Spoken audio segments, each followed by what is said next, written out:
A beloved pastor and ministry leader has passed away after suffering a medical emergency at his own church. We're going to walk through everything we know right now, so let's get into it. On Sunday, emergency personnel were called to Triad Baptist Church in Kernersville, North Carolina. And if you were in the area, you may have actually seen it.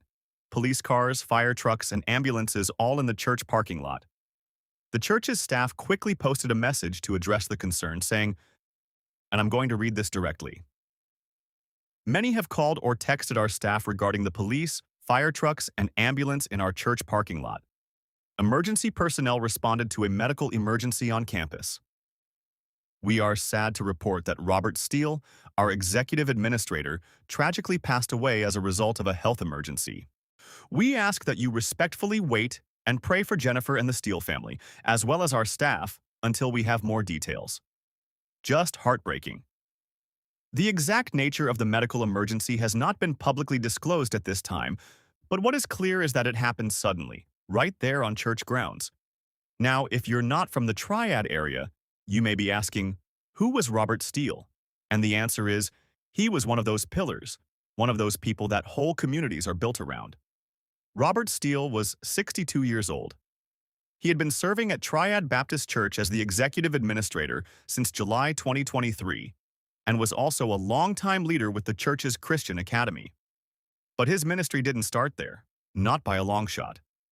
Steele had over 30 years of pastoral ministry behind him, and he served churches in Georgia, Florida, and his home state of Texas before planting deep roots in North Carolina. Most notably, from 2001 to 2015, that's 14 years, he served as the executive pastor at Green Street Baptist Church in High Point, North Carolina. 14 years. That's not a stint, that's a legacy.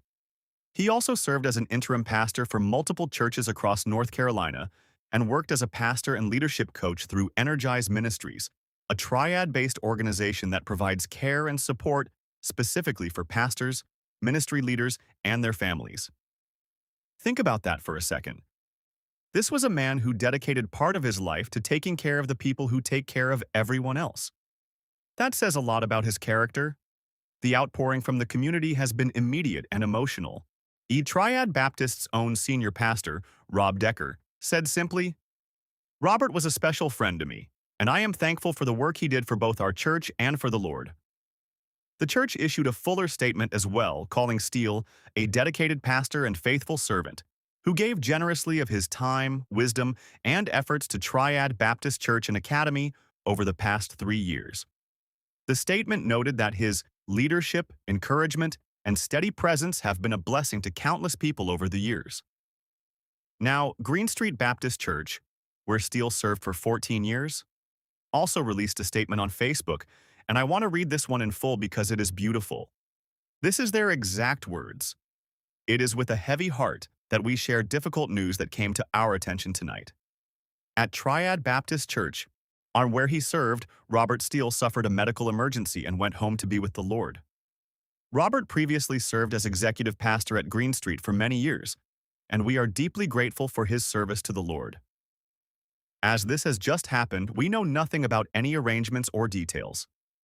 We know that several of you served with Robert, loved him, and knew him well. Those of us who never got to work with him were always impressed by he and Jennifer's kindness whenever we saw them. Please be in prayer for his family at this time, his church, and for those who had direct involvement through first responder roles. Our prayers are also with each of you who grieve and who will experience a higher level of grief, having known and loved him. May God be with each of you, and with all those who are hurting in light of this news. On times like this are a hard reminder that we know not the day or the hour, and it challenges us to share with one another what we mean to each other. We are very thankful for the Steeles and for each one of you, and to have our stories coincide." Man, that last line. To have our stories coincide. That is powerful. That right there is a community that genuinely loved this man. On a personal level, Robert Steele is survived by his wife, Jennifer, to whom he had been married for 40 years. 40 years. He also leaves behind 4 adult children and 15 grandchildren. 15 grandchildren. This man had a full, rich, beautiful life, and a family that is now going through tremendous grief. Please keep them in your thoughts and prayers. For those in the area who knew Reverend Steele or want to pay their respects, a celebration of life service will be held this Saturday at 11:30 a.m. at Green Street Baptist Church, located at 303 Rotary Drive in High Point, North Carolina. The family will receive friends at the church following the service. If you can attend, I'd encourage you to go and show your support to Jennifer and the rest of the Steele family. 30-plus years of ministry, 14 years at one church alone, a leadership coach for pastors, a husband of 40 years, a grandfather 15 times over. Robert Steele clearly lived a life of purpose. And while his passing is sudden and deeply painful for so many, his story, his impact, those are not gone. That lives on in the people he pastored, the leaders he coached, and the family he raised. To Jennifer and the entire Steele family, our hearts are with you. If this story moved you, please hit the like button and share it so others can learn about this man's incredible legacy. Drop a comment below if you'd like to leave a tribute or if you knew Reverend Steele personally. And subscribe if you're new here. We cover community news and stories that matter. Until next time, take care of each other. We'll see you in the next one.